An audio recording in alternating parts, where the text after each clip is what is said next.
Gaza में Israeli फौज हर एक मिनट, हर एक सेकंड हमास के हमलों से दहल रही है।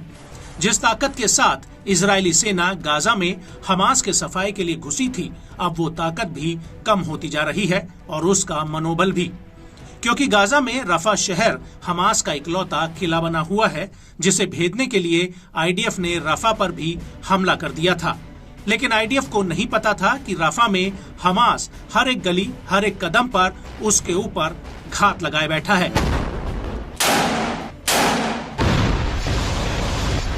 दरअसल ये बात हम नहीं कह रहे, बल्कि रफा में आईडीएफ के ऊपर हो रहे भीषण हमले इस बात के गवाह हैं।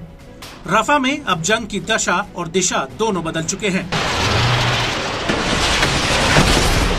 और इसी कड़ी में अब हमास की सैन्य शाखा अल कासिम ब्रिगेड ने आईडीएफ के एयरक्राफ्ट पर एक बड़ा हमला किया है, जिसका उसने एक वीडियो भी जारी किया है। वीडियो में आसमान में एक हेलीकॉप्टर उड़ता हुआ नजर आता है।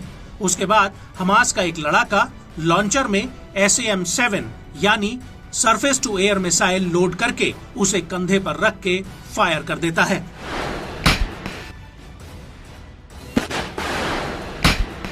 और इस मिसाइल से बचने के लिए आईडीएफ का हेलीकॉप्टर एंटी मिसाइल फ्लेयर्स छोड़ता है ताकि वो इस हमले से बच सके।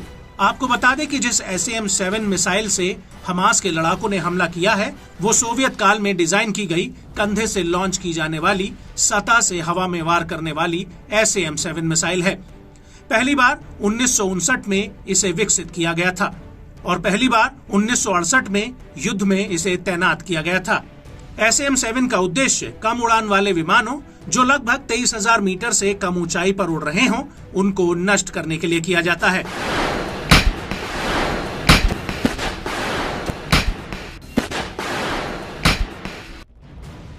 और इसके बाद अल-कुद्स ब्रिगेड ने तो गाजा के भीतर इजरायली सेना की सैन्य चौकियों पर मिसाइलें और बम बरसाए। और इस हमले का भी वीडियो सामने आया है, जिसमें साफ दिख रहा है कि कैसे अल-कुद्स के लड़ाके बोरियों में रॉकेट लॉन्चरों को फिट कर रहे हैं। और इसी दौरान अल-कुद्स का एक लड़ाका लॉन्चरों में रॉकेट फिट करने लगता है। गौर करने वाली बात यह है कि ये लॉन्चर लकड़ियों से बनाए गए हैं, जिनमें सैकड़ों रॉकेट फिट किए गए हैं। और इसके बाद ये रॉकेट एकाएक फायर होने लगते हैं, जो कभी इस तरफ तो कभी उस तरफ आसमान को चीरते हुए आगे बढ़ते हैं।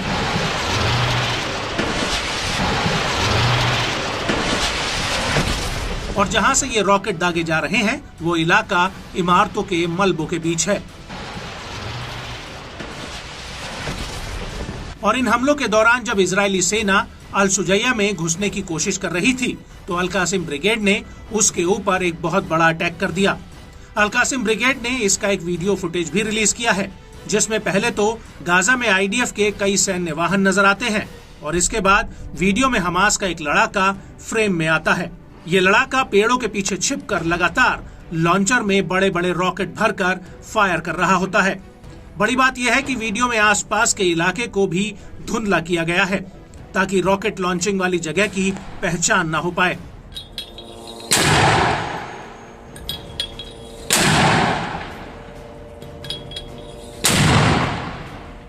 इसके बाद हमास का दूसरा लड़ाका लॉन्चर में रॉकेट भर के ताबड़तोड़ तरीके से फायर करने लगता है।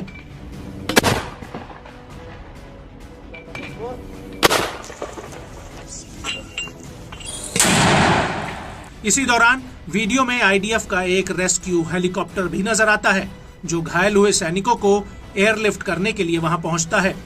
वीडियो में दूर से कई सैनिक दिख रहे हैं, जो एक गाड़ी से सैनिकों को उतारकर हेलीकॉप्टर में चढ़ा रहे होते हैं।